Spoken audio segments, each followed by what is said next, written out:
Gabe and Roselle, what's up, Gabe? Hey, Mike, how's it going? Good.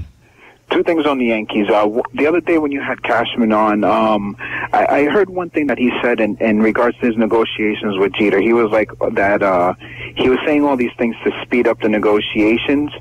And then right after that, he said something like, that he doesn't have the time, that he's got a job to do. And it just seemed like that shows you what kind of relationship he has right now with Jeter.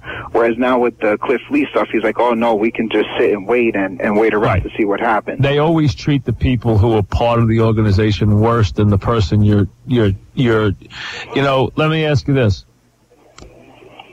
If you are chasing down your girlfriend, right?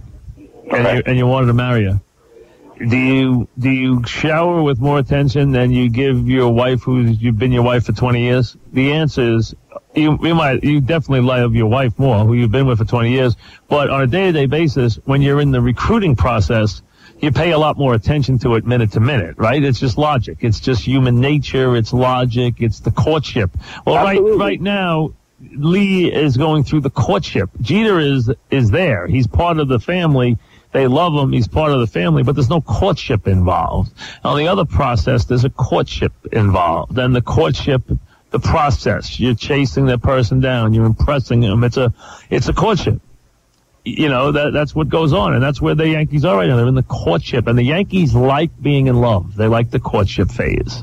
They very much like the pursuit phase. They like the courtship phase. That's what they live for. They love the courtship.